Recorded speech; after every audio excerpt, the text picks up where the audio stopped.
Shortly, planes will add a new dimension to Antarctic exploration. Richard E. Byrd, first to blaze an air route to the North Pole, prepares for a similar flight over the bottom of the Earth.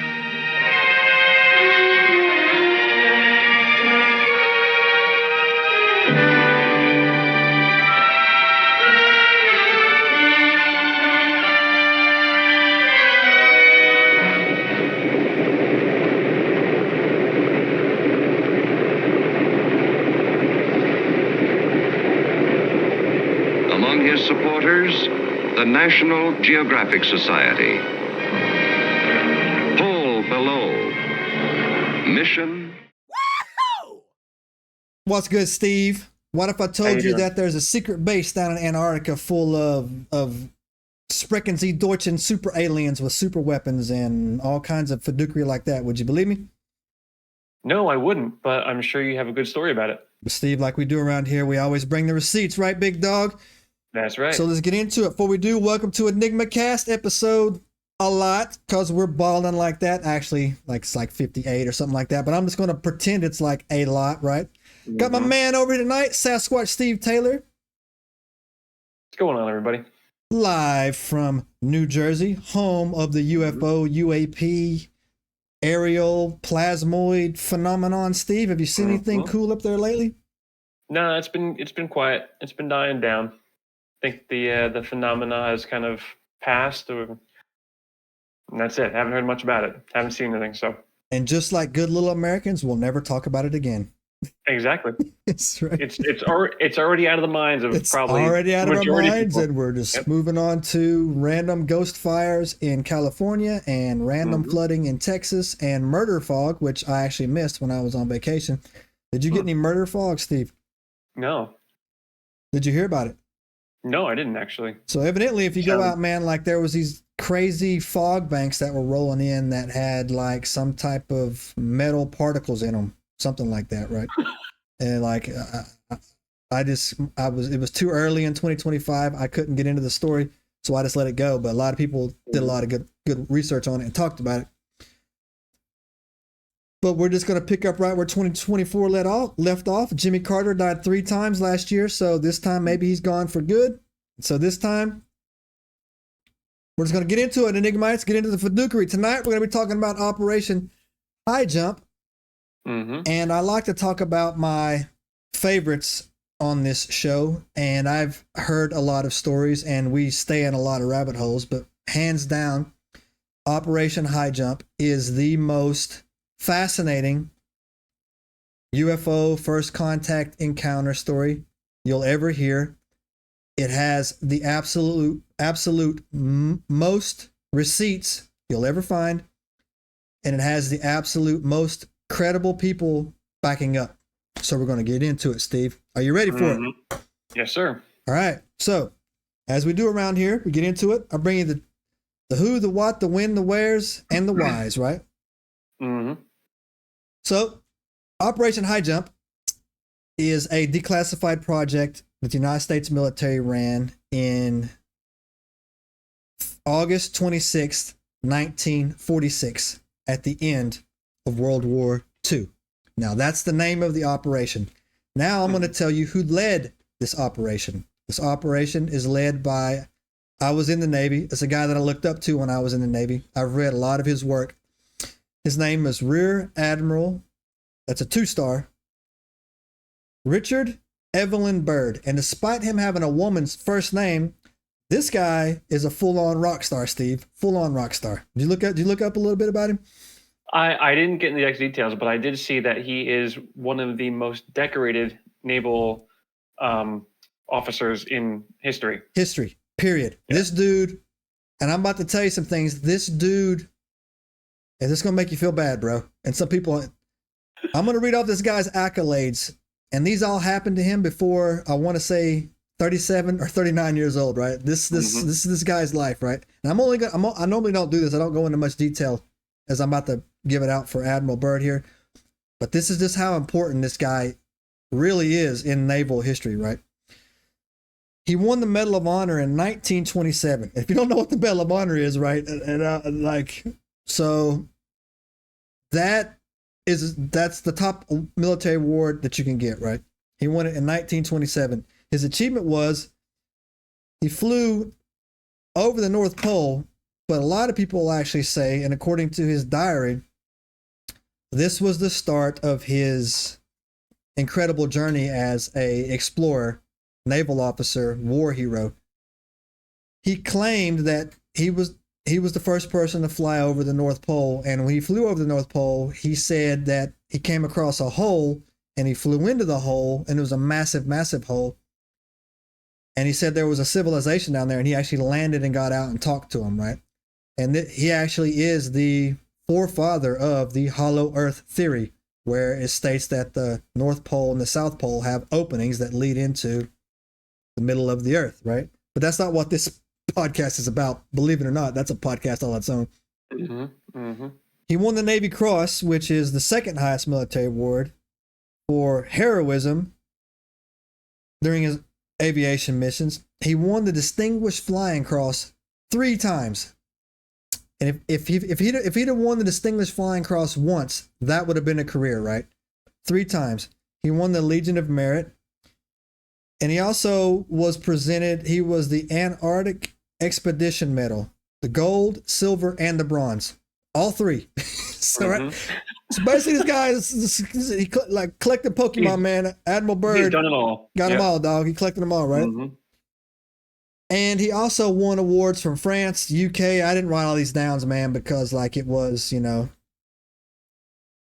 French awards. I'm just saying. So anyways, it's French military. So I'm just saying, dog.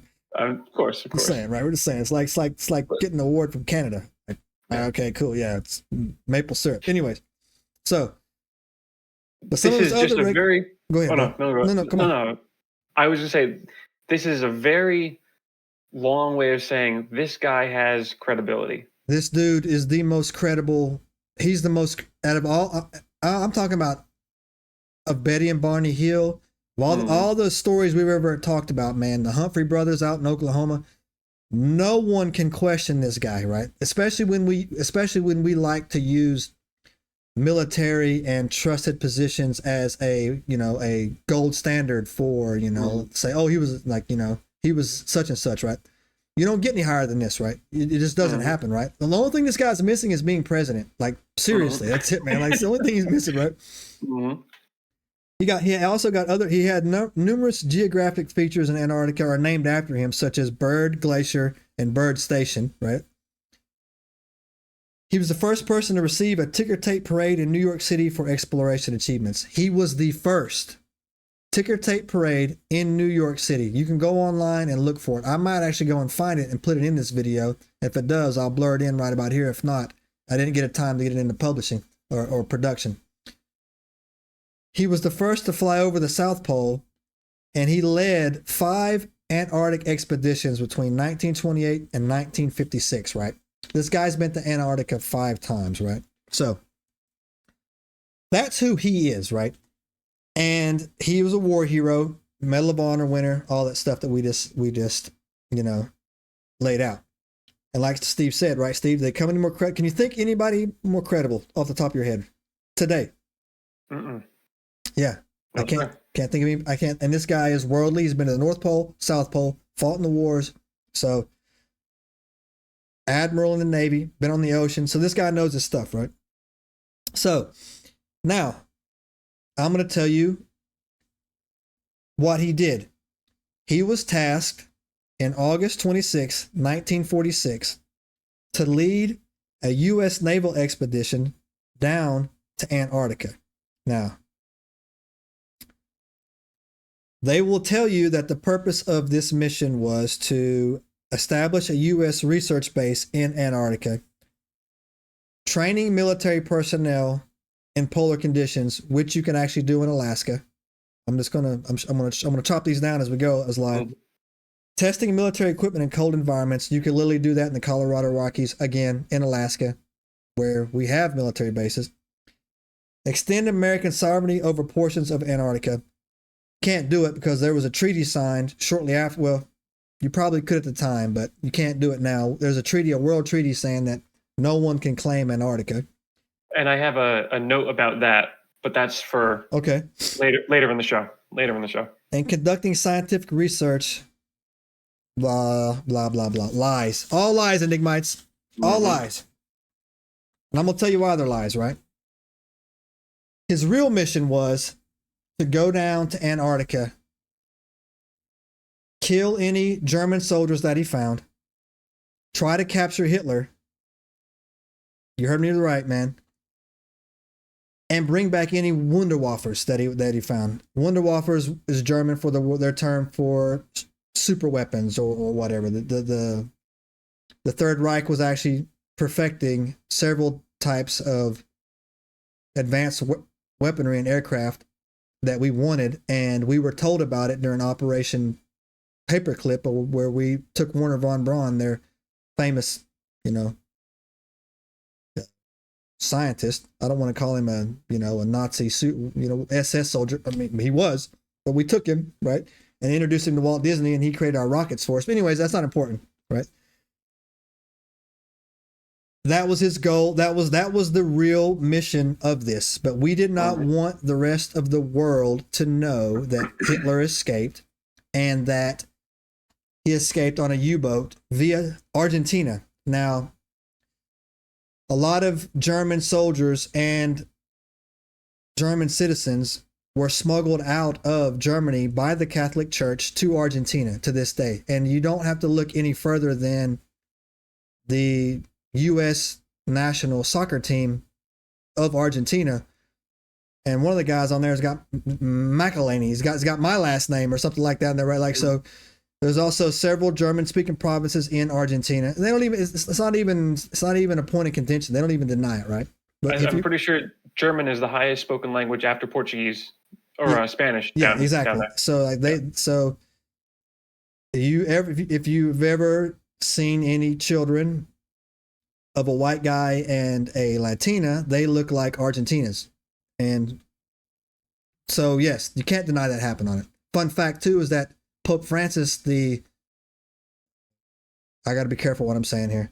The current Pope is from Argentina as well, as a Jesuit. And so, but that's not what this podcast is about, Steve. Nope. We're getting off topic. Getting off topic. And so all you people, I could have went down that rabbit hole for an hour, man. So look, but if all you people said no, that it was a scientific research, you're wrong. If you don't know anything about Admiral Byrd did not take a scientific team down to Antarctica. Now, I looked this up, and I'm putting this out just because it's important for reference. He took an Armada. He took a 13-ship battle group down there of 13 ships, at least 33 aircraft, 4,700 personnel.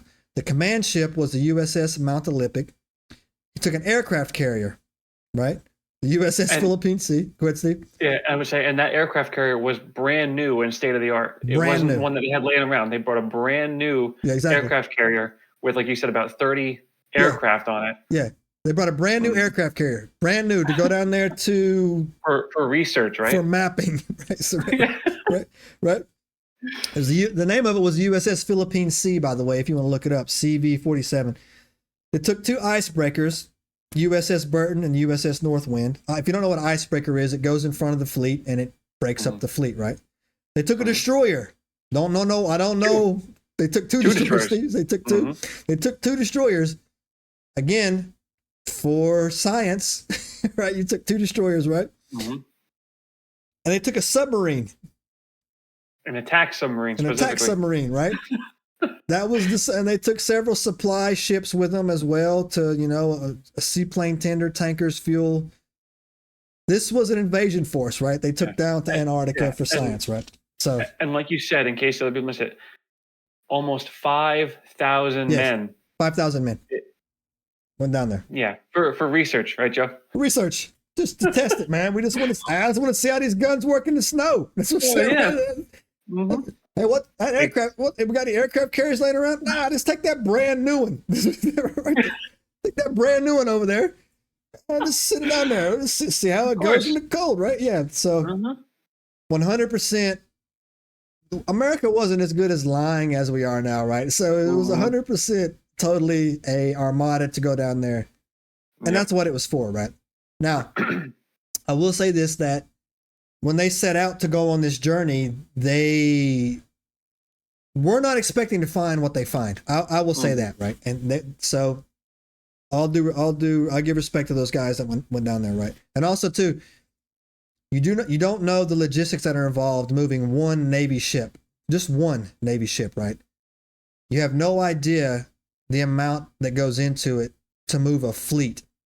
For example, an aircraft carrier alone for 6 months will use, you can go look this up, it's actually pretty funny, will use somewhere along the lines like 450,000 Pepsis, Coca-Colas, right? And something like 3.2 million eggs. I'm serious, you can go look this up, right?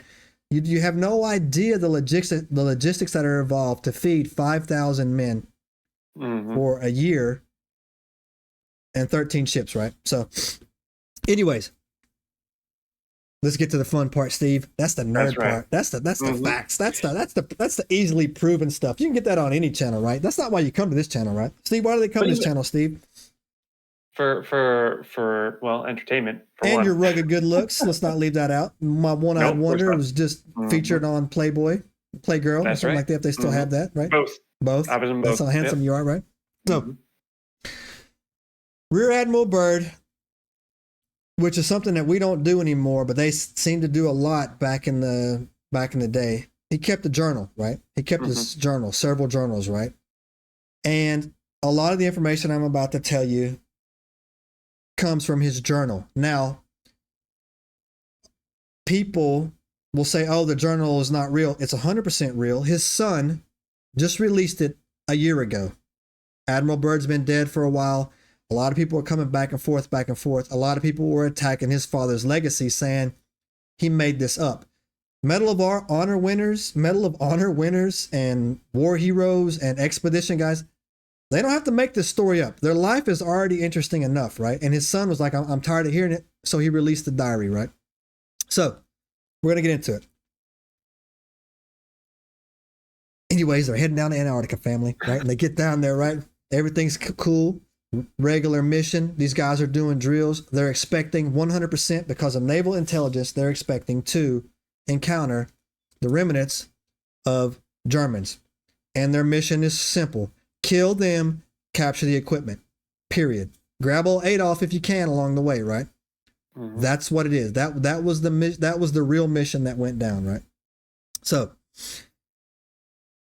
when they got down there, though, they hadn't encountered anything. They set up what are called a beachhead. A beachhead is basically just a little land base right on the edge of a beach, basically, where you can do like your, day-to-day operations on land, and you also had your sea support. So Admiral Byrd, according to his diary, set out to fly reconnaissance missions. This mission also had a mission within a mission. Because the first question people ask is, why is a two-star admiral flying reconnaissance missions? That's a great question. The people in Washington, he had told them what had happened in the North Pole, and he had told them what they told him, right? He was 100%. His mission down there was not to look for the Nazis. That's what the other group's mission was, right? There was other officers involved, captains. His mission was to look for the entrance to the hollow earth from the bottom side. And I know you flat earthers have already turned this off, but you should still listen to this story, for, entertainment value. That's why he was flying his own reconnaissance missions. And here's where it gets good, Steve. Do you know what the first thing that happened to him? Yes. But before we get into this, do we want to touch on why we were looking for Nazis down in Antarctica? Yeah, because I don't think people really know that backstory. Ahead. Tell them. So that's why you're around, man. You complete me, dog. You complete me. That's right. So I'm here. So I'll just give a quick overview. Before World War II kicked off, before Hitler really got things going, in the late 1930s, he allocated large amounts of resources to finding mysterious ancient artifacts, right? And one of these missions that he started was he sent a ship down to Antarctica. And on board, there were German scientists, engineers, but there were also members of what was called the Thule Society. Did you hear that? Oh, yeah. Yeah, the Thule Society, which was a German cult group. They believed that there were this race of superior humanoids in the Antarctic. And so that initial mission was to go down there, the scientists, the engineers, and this group, to find them, make contact with them, and to negotiate to access their technology. Right? So, like I said, that was in the late 1930s. And when they got there, reportedly, they found hundreds of miles in off the coast this large oasis with, it wasn't cold, there was no ice, there was fresh, land everywhere, and that's where they settled down, essentially. And so basically, when World War II was ending, supposedly, yes, like you said, a lot of the Nazis fled to Argentina, but a large group of people and a lot of their tech and their equipment were sent down to this base in Antarctica. Yes. Base, I have it written down here, Base 211 is what it was known as.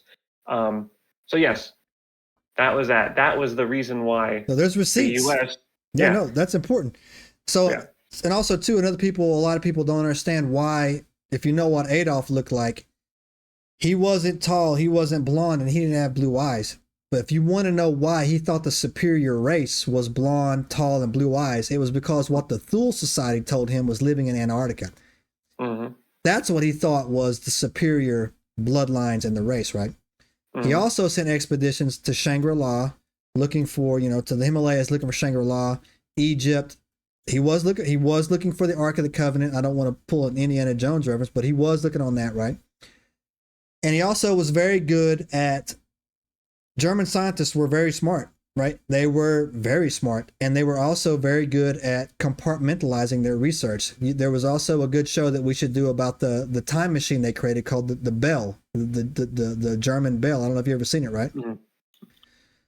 And the Foo Fighters that were showing up towards the end of World War II when we were bombing and we were moving in, right?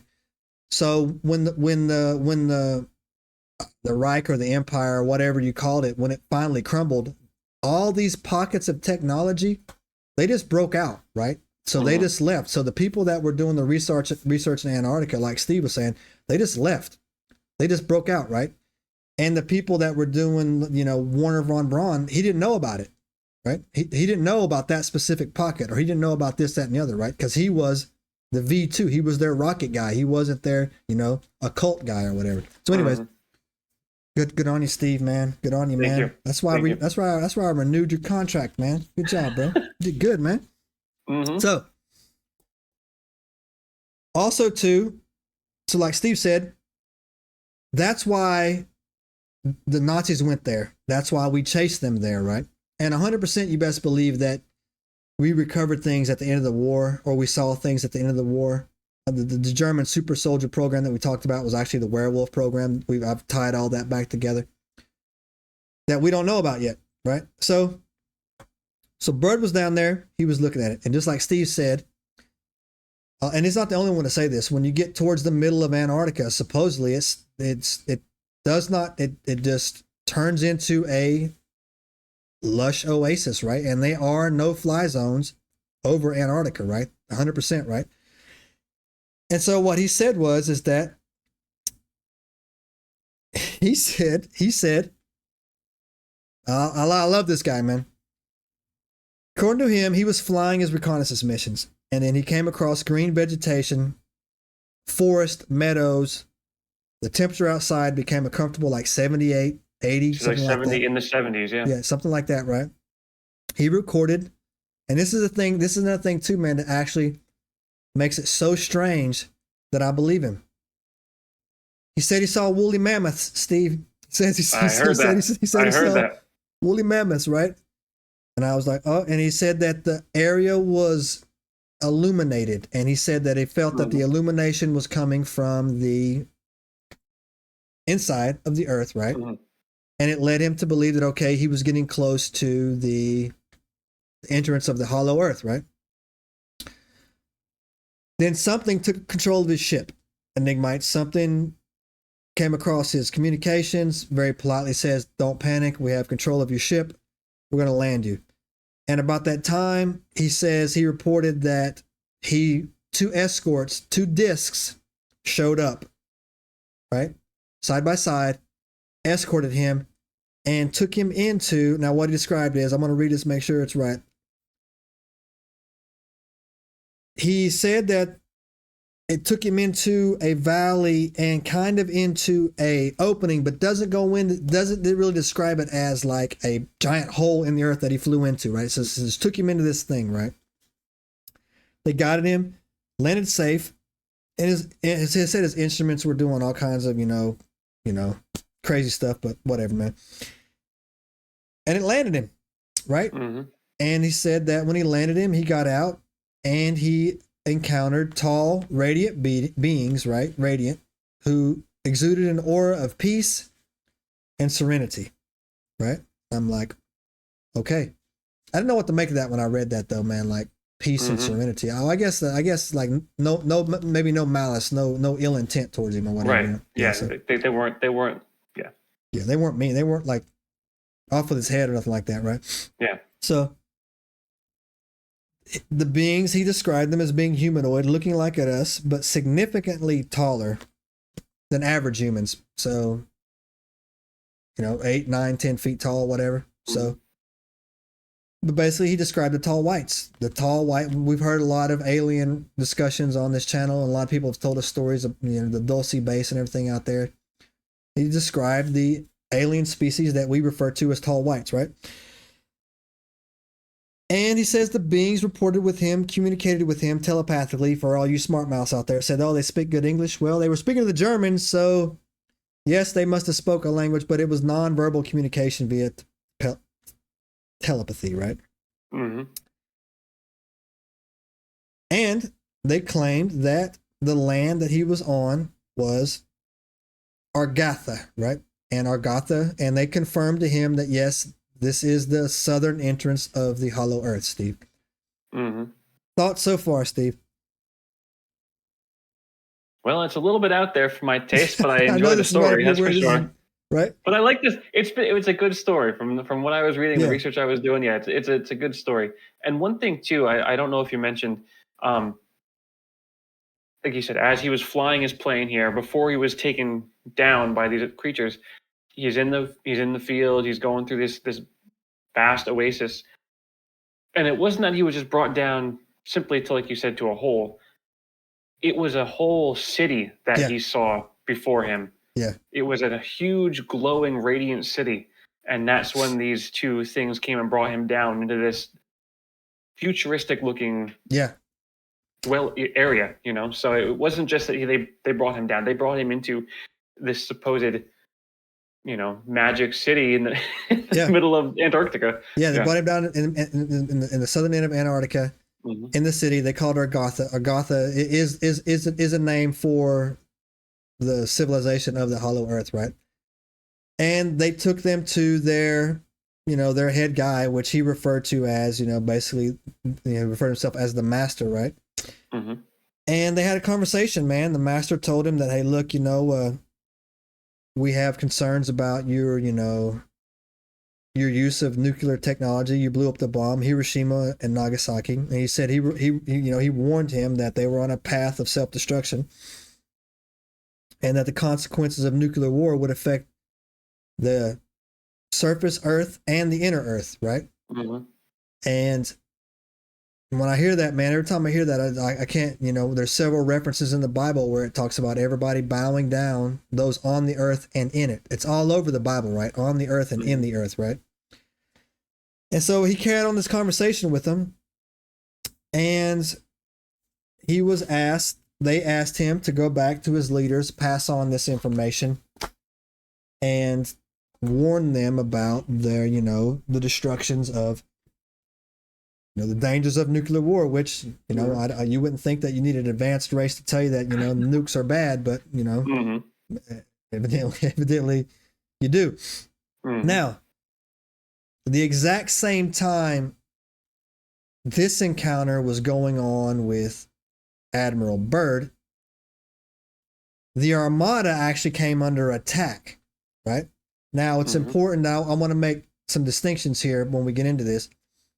The Armada was attacked by saucer-shaped aircraft, right? That were coming in and out of the water. And they smoked us, by the way. We were no match for these things, right? And didn't get an official death count, how many people died. We didn't get how many ships were beat up or if any of them were sunk. But we took a beating, right? At the exact same time, he's having this peaceful mission, or this peaceful meeting. We found those Nazis, y'all. And we found their Wunderwaffers, and they worked. And so they threw it on it. And so somewhere along the line during the meeting or whatever, Admiral Byrd was told, okay, here's your message, please go back and deliver this message, right? So he goes back, he leaves, they escort him out, you can take him so far, his plane, regains its own type of control over it. He does. He flies back. Go ahead. Real quick, can I just jump in real quick? Yeah. One thing I noticed, I had read too, was that apparently one thing that this master told Byrd was that, they've tried previously to gain contact with humans to tell them this message. I didn't know that. Look at you. Yeah, I heard. All right. That's what and that they've tried getting contact with humans before to say, hey, you really got to cut this stuff out. But anytime that they've tried to make contact, their ships were fired upon and they had to retreat. So they knew that Admiral Byrd was a respected, well-known being, and that people would listen to him. Yeah. So that's why they selected, when they knew that he was doing his missions, that they brought him in, because they knew he would be someone who could deliver the message. That's a good point right there too. Yeah, that makes perfect sense. Because the reptilians don't want to deal with the tall whites. So that's a good one, Steve. So they tried to contact us before. It makes perfect sense, and we shot at them, right? So just leave it to like a few people to mess it up for everybody else. If any of you tall whites are out there, man, I'm all for you guys.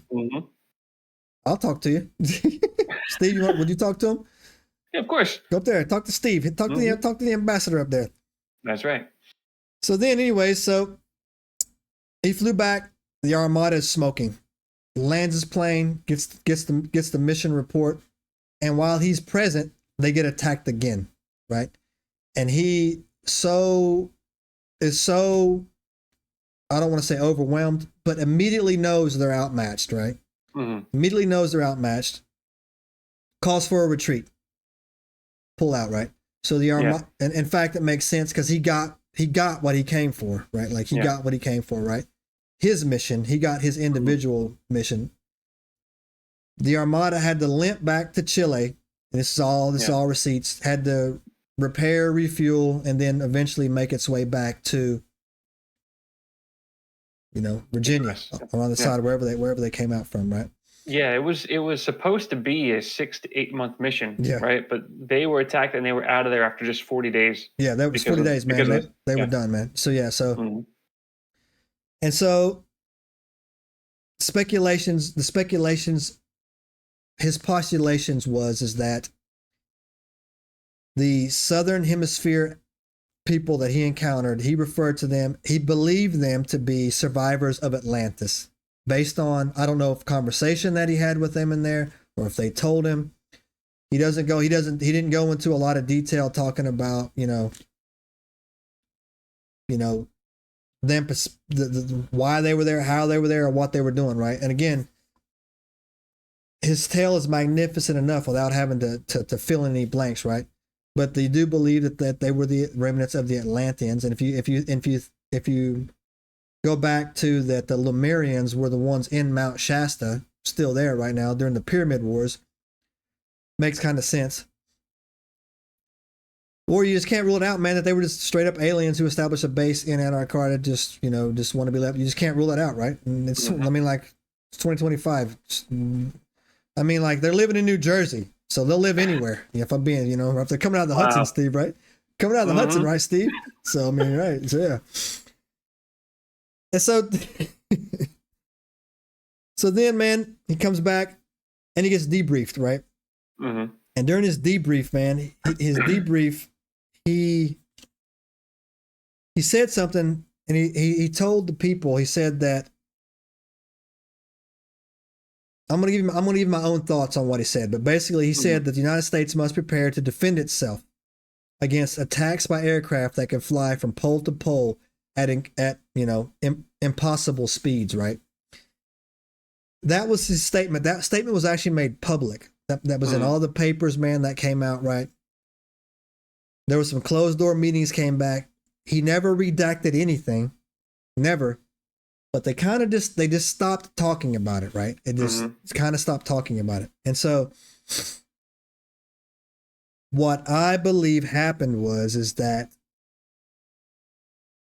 we two things can be true at the same time, Steve. He found the aliens, he found Agartha, he found the Atlanteans, and we also found the advanced, aircraft and the species of the Nazis that fled out of there, and then we were no match for them at the time. But man, that's pretty much that's Operation High Jump, man. The cliff notes on it, man. To go in there to look at it and break it apart. Steve, what do you got to add to this weirdo cake we're mixing here? It's just like you said. Once he got back and he was debriefed, he didn't. He put it all out there. Yeah, he told them. He said that he told them about his trip, meeting with the Atlanteans, meeting with the master. He says that he told the president what the master said. Right. About the use of nuclear atomic weapons. He didn't. He didn't hold back. No, real, right? Yeah. But of course, now all of a sudden, the U.S. government is in damage control. They tell him he's never to speak of high jump again, and he never did. Apparently, he never did. He never did. No, this was a good. This was a soldier, man. Like this dude's a military man. Yeah. They told him not to speak about it ever again, and he didn't. He wrote it down in his journal. His son released the journal, right? He didn't, man, and that's how it was back then. Yep. And so after that, the government classified the mission as top secret. Everything's been sealed. And all they publicly stated was that, yes, unfortunately, some men down there on the mission died. But, didn't say how many, which of course is always questionable. Yeah. They stated that they were buried down there instead of being brought home, which is, of course, questionable. Right. And the official reason, I don't know, you probably heard this, and I like this a lot. The official reason for terminating the mission was poor weather conditions. Poor weather conditions in Antarctica. Yep. Oh, man. It's not looking good, boys. I think it's going to snow. We're out of here. We're out of here, right? They pull all that information, do all those logistics, like you were saying, to get a whole 5,000 person fleet down there. Yeah. And it's snowing, so they turn around and get home. Snowing, and it came back, right? For bad weather. Yep. So makes sense. Makes perfect sense. Perfect sense. So this story has Fiducri sprinkled all over it from top to bottom, and what a story! And so, what a story! And so again, like I said, real Admiral Byrd is a legitimate naval American hero. He is, like, you just don't. He checks every box, right? Before we get into this, Steve, how we do, Steve? How we do? We're not quite there yet, man. But how we do it, Steve? Well, let's do it right now because I got some more stuff I want to talk about. Do you believe it? Yeah. Do you believe it? Do I believe it? No. It's so far. It's very far-fetched for me. But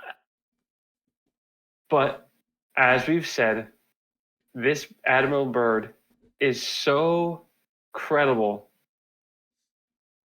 that he either lost his mind or he did really see something. And Right. you know me, I will never rule out that second option. Whether I believe it or not, I will never say that he saw something. He experienced something down there. Was it this Atlantean master in the royal city? I don't think so. But he certainly saw something that made him. You don't go to the president of the United States and tell him this stuff Yeah, for as sure. a joke. You know, Yeah, no, like this conversation. He did, like I said on the channel, man. That's one of our. I mean, that's our benchmark right there, man. Something happened, right? Like it's not totally fabricated, right? So you're gonna leave the door open, right? Leave the crack open, right? Yeah. So would you believe him if the Atlanteans show up in July? I would turn around and say, sorry, Admiral Byrd, for doubting you, and there we go. Give him. Well, if they show up, we'll give him an apology.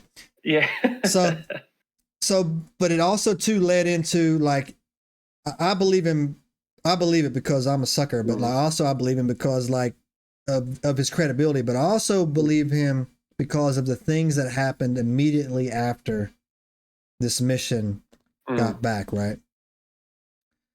And one of the things is that, well, no one was allowed to go there for like the longest time, right? Like we weren't allowed to, when the US, we did not go back there.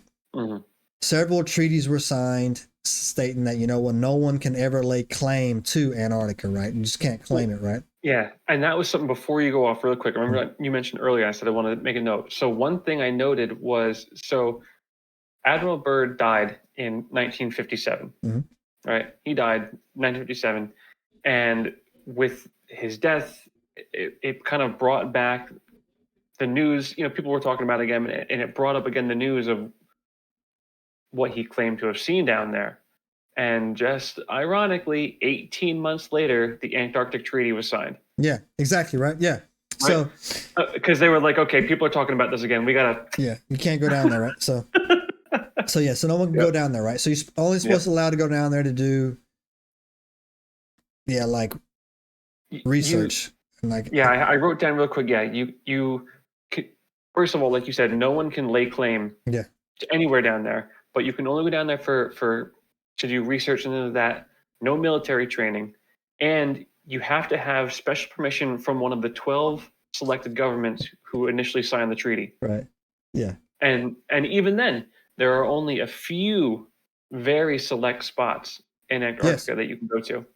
It's not like you have free reign. You can go here, here, or here. Yeah. So yes, you can't just like go down. Yeah, for sure. And it's crazy too, is because what could they possibly be studying down there? Right. Like that's my thing. Like what are y'all studying down there? Right. What's the thing? Has any breakthrough ever came through out of like Antarctica, right? Like, oh my gosh, look what we learned in Antarctica. Oh, here's a, X, Y, and Z. Nothing ever comes out of it, right? Well, also, what's that? The thing was down there. The thing was down there, so that was something that they didn't find. Yeah, right. So I actually believe that more. You know what I'm saying? That's more plausible, man. Like I actually believe that more, right? Oh man, that's funny. I did a video, man. I did a video. It's pinned on my Instagram page. Only because I can't unpin it from my phone for some reason. I guess you got to have an iPhone, and I refuse to sell out to Satan. I have a Samsung, a Galaxy, right? But I can't unpin from my post. But I did a video on my Instagram channel. You can go look it up, Enigma. It's where the world's largest pyramid is not in Giza. It's actually in Antarctica. It's come out. It's I want to say it's 8 kilometers wide in diameter, right? So each side is 2 kilometers long, right? And it's massive. It's clearly a pyramid, right? And one of the things down there that strikes me as well about Antarctica that fascinates me, which I actually believe it, is Antarctica was flash frozen, right? And if you don't know what flash frozen is, it's portions of it was flash frozen. Flash frozen is where there's a phenomenon that happens called crustal earth displacement, right? Where portions of the like an island like Hawaii all of a sudden is side by side to New Zealand. That means that the crust slipped, right? And during the Younger Dryas was the exact same time that the biblical flood took place. And I know you people out there who are hesitant to that. You cannot deny that a biblical flood took place on the earth. It's in the Sumerian tablets. It's in every ancient society, right? The exact same time that happened.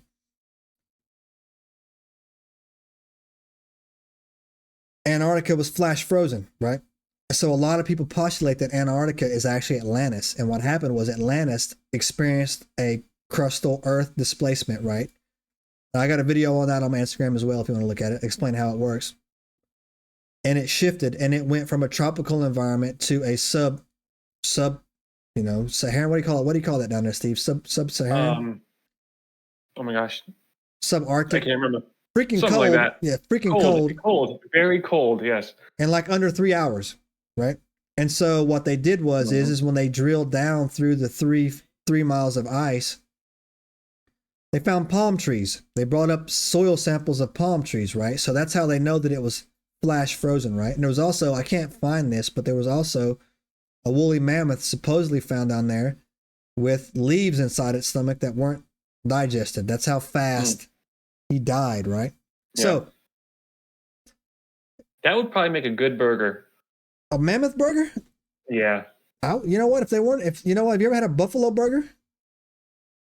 I've had a bison burger. It's bison probably the burger, same thing. Like a bison burger, yeah. Mm-hmm. That's a buffalo, Steve. Yeah. Gringo. It's a buffalo. Bison. Okay. I don't know the difference. Either way, yes. Bison burger, buffalo burger, same thing. Yeah, so really good. Mammoth burger would probably be pretty good. Yeah, I mean, like cavemen were ripped, dog. Saw them down there, right? They were jacked, right? They didn't skip leg days.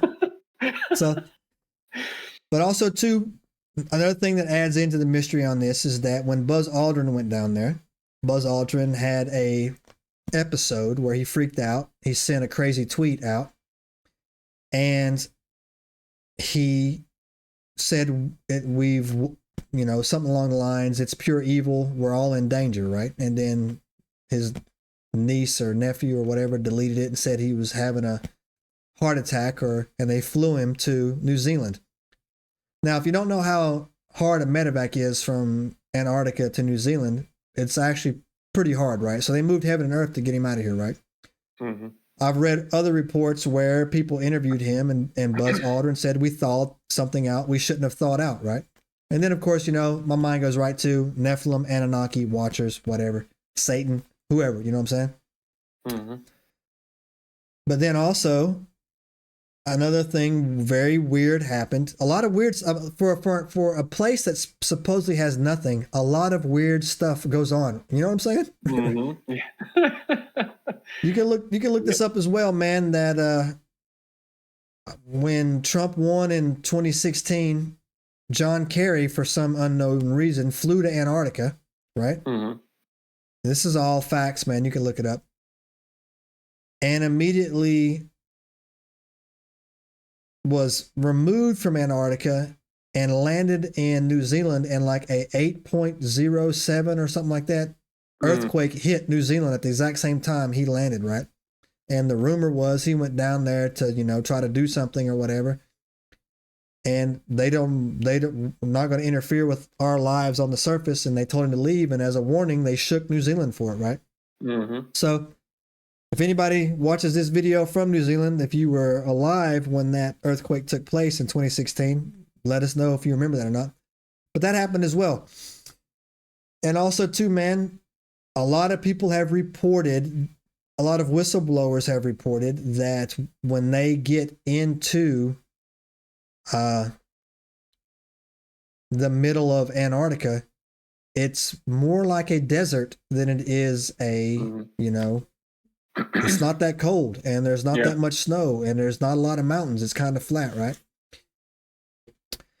And Steve, one more fun fact for you on that is that if you read the Book of Enoch describes the prison that the Watchers were, put in, and the Nephilim were put in, and it sounds a lot like Antarctica, like the real description of Antarctica, right? So, Fidukery is abounded in Antarctica down there, Enigmites. That's right. And for a place that we only go down there to test soil samples for unknown billions of dollars of reasons. Mm-hmm. Sure does have a lot of restrictions. And it sure does have a lot of A lot of smoke, so there must be some I fire would say somewhere. a lot of secrecy that goes on down Yeah, there. right. Yeah, right. So Mm-hmm. a lot of secrecy goes on down there. A lot of secrecy goes on down there, man. Mm. And yeah, man, I actually think that that's a pretty cool. Would you go visit? Would you go down there? I mean, I've always thought it would be cool to go down there and see Yeah. it. I mean, it's just as far as we know, just a big cold wasteland. But I mean, it would be an experience for Yeah, sure. I don't want to hang out in base camp. Like I want to go Yeah. towards them. I want to go where you tell me I can't go. Right? Like I want to Right, go to that. exactly. Like I want to see that. Right? Like I know. I just want to go down there and sit Yeah. in the sit in the trailer for 3 months watching The Big Bang Theory and eating Pop Tarts. I wouldn't do that. Hey, Right? you do that at home. I hear, right? Yeah. So no, like I would want to go down there, man, and I would want to go into the places where you know what, like, hey, this is the the off limits portions, and I'd like to see it, right? Absolutely, yeah, that'd be awesome. Yeah, I think it would be great, man. Another thing too, I heard a report. I've heard you can easily go online, man, and go on YouTube, but I can't substantiate the stories like we can this one, right? So that's why I didn't want to say that like so and so had this encounter, so and so had this encounter. People have reported. Now I will say for fun. So that's the end of Operation High Jump, right? And as we wrap it up here, but I will tell you some of the more cool stories that I've heard, right, down there. You heard about the ice spiders? No, but I want to hear more. Yeah, so supposedly, again, unsubstantiated. This has nothing to do with Project High Jump, Operation High Jump, everybody. This is something that you can go on YouTube and all these other places, and people have said that they've encountered them. Normally from C-130 pilots flying supply missions is the source that they credit these to. And supposedly they are big ice spiders down there, big ones, like horse-sized spiders that they were talking about seeing, and they were they just called them ice spiders or whatever because they were in the cold down there as well.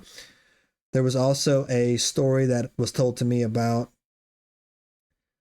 U.S. Navy SEALs finding a being sent into basically like the movie The Thing. They got sent into a side of a mountain. It looked like the inside of a spaceship with all these holograms inside, right? Illuminated up with all these hieroglyphics on it, right? And they were in there and they experienced some type of weirdness as well.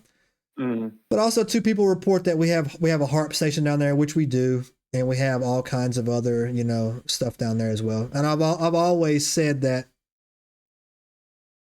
the Earth is round, and so that if you wanted to land, if you wanted to come into our atmosphere, the South Pole would be perfect because you would come right up underneath the Earth, and no one's down there looking at anything, so you wouldn't even see it, right? But it's a definitely interesting place, man. Did you ever watch that show? There used to be a show on TV about trying to save the whales. I forget what it was called, man. Like they were chasing down Japanese whaling ships. Evidently, Japan still whales. So does Norway, or I don't know why we still do that, but they still do it or whatever. And I thought I got real militant one time. I was going to go down there and join one of those anti-whaling ships or whatever. You joining Greenpeace or something like that? Yeah, something like that, man. Right. But then I was like, nah, man, let me stop. Let me quit before I take it too far. Right. But yeah, so that's Antarctica in a nutshell, man. Is very, very mysterious, man. A lot of stuff, Absolutely. A lot of weird stuff goes on down there, man. It does, man. I mean, it's the largest continent, I think, on the planet, and it's completely uninhabited and has been forever. Yeah. So there's no telling what could actually be down there. There's no history to documented anything like that. And no one's allowed to go down there. So who knows?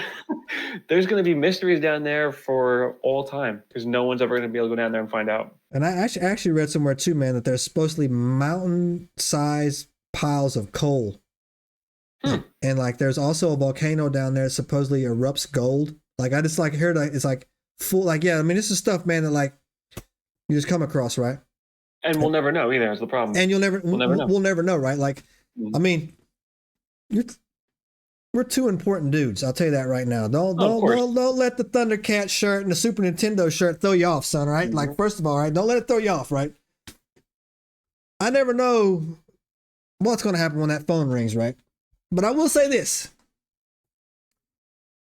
The odds of Sasquatch Steve Taylor and Professor Augustus getting a phone call saying, I need you on a tarmac, I need you down in Antarctica tomorrow to handle something. Probably about that slim. Yeah, that looks about right. It's about that right. It's about that right, man. Like, it's about that slim, right? I'm not saying it can't happen, but my phone ringing and saying that they need me down there. Who knows, man? Maybe the Atlanteans are watching our podcast right now. Yeah. And they need someone to rebroadcast their message. Yeah, exactly, man. They want to draft me to be the ambassador, which I humbly accept. I will represent the Agarthian culture in DC, no problem. And I'm taking my boy with me. That's right. But I'm not holding my breath at night waiting for that phone to ring, though. But however, I will say, though, that it is a untapped, beautiful mystery that the planet Earth has, one of many. I think our planet is amazing. I really do, man. And the Bible says that Earth is God's footstool. So I can only imagine what heaven looks like, man, because I think Earth is actually, it's pretty awesome, right? Like I said, I was in Cartagena. I was in South America down on the equator. And man, it's just, I think mountains are beautiful and like deep forests are beautiful, but like everywhere I go, man, it's just like, I just like to see something, like beautiful. And I think Antarctica probably has, I mean, it's obviously, well, according to what they say, the rim of it is totally brutal and ice spiders and, and tom-toms and, whatever, man, out there. But yeah, man, I think it's actually 100% would be something amazing to do as well. So yeah, Steve, you agree with that, man? Absolutely. But anyways, nerds, that's all I got to you to bring for you for Operation. That's all we have for you for Operation High Jump tonight. I highly recommend that you go and do your own research. Don't let us be your last stop. We should be your first. Follow the threads. Leave in the comments if you were know anything about Antarctica, or if you would go to Antarctica, or if you were in New Zealand when it got rocked by the Lemurians for messing around in Antarctica or whatever, right? It would be freaking awesome. Steve? You got anything, man? That's all I got. You got anything, man? Well, all right, Enigmites, do us a favor, hit the subscribe button, give us a thumbs up. And as always, that's all you get for $1, nerds. We're out. Subscribe now and turn on the notifications to join us on this extraordinary journey into the unknown.